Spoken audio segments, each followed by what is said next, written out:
বিরোধিতা করেন।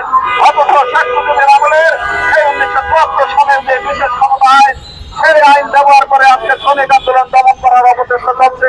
সংগ্রামী সমাবেশ, আজকের সমাবেশ থেকে বলতে চাই, 40 লক্ষ গার্মেন্টস শ্রমিকের প্রতিনিধি আমরা গার্মেন্টস শ্রমিক ফ্রন্ট। সেই গার্মেন্টস শ্রমিকের প্রতিনিধি হচ্ছে শ্রমিক নেতা সেলিম মাহমুদ।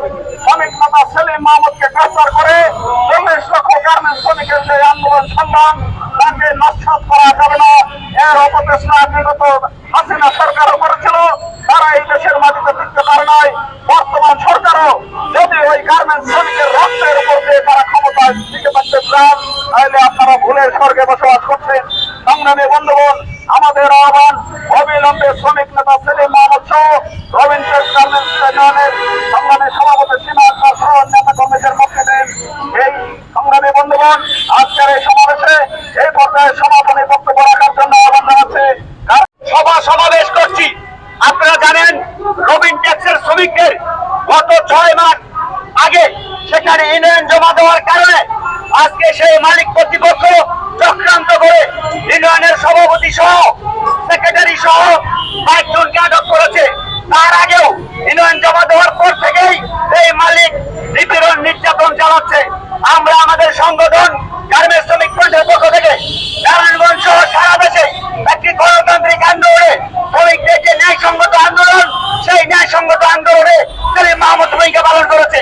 আমরা দেখেছি নারায়ণগঞ্জে 5 আগস্টের পরে যেসব কারখানা শ্রমিক অসন্তুষ্ট হয়েছে, শ্রমিকদের ন্যায়সঙ্গত দাবিতে প্রশাসন সহ বিকিমি সহ সমস্ত সেক্টরের লোকজন নিয়ে গার্মেন্টস শ্রমিক ফ্রন্টের সভাপতির উদ্যোগে সেখানে কর্মসংস্থান নিরসন করার জন্য ভূমিকা পালন করেছে।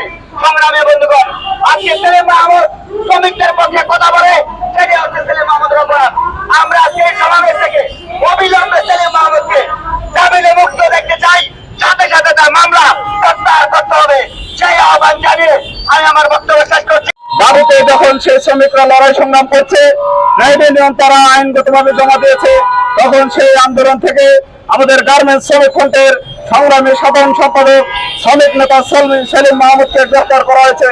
সংগ্রামী বন্ধুগণ, আজকের 24 এপ্রিলে শহীদ রানা প্লাজা দিবসের এই দিনে দাঁড়িয়ে আজকে যেমন আমরা রানা প্লাজার শহীদদের স্মরণ করছি, সেই সাথে সাথে সেই রানা প্লাজার শহীদদের যে রক্তের বিনিময়ে বাংলাদেশের শ্রমিক অধিকার, শ্রমিকের ট্রেড ইউনিয়ন অধিকার, যে অধিকার বাস্তবায়ন না থাকার কারণে রানা প্লাজার হাজার হাজার শ্রমিককে সেই দিন জীবন দিতে হয়েছিল। সেই আওয়ামী লীগের গুন্ডা সোহেল রানার কারখানায় সেখানে শ্রমিকদেরকে সেখানে নির্মম ভাবে হাজারের উপরে শ্রমিককে সেদিন মৃত্যুবরণ করতে হয়েছিল শুধুমাত্র ট্রেড ইউনিয়ন না থাকার কারণে। আজকে এত বছর পরে দাঁড়িয়ে আজকেও আমাদেরকে ট্রেড ইউনিয়নের জন্য সংগ্রাম করতে আছে। সংগ্রামী বন্ধুগণ, আজকে নারায়ণগঞ্জের এই রবিন টেক্স গার্মেন্টস এর শ্রমিকদের যে ট্রেড ইউনিয়নের সংগ্রাম, সেই সংগ্রাম রানা প্লাজার শ্রমিক নিহত আহত সমস্ত শ্রমিকের সংগ্রামের সাথে আজকে একাত্ম। সংগ্রামী বন্ধুগণ, আজকের এই সমাবেশে সভাপতিত্ব করছেন গার্মেন্টস শ্রমিক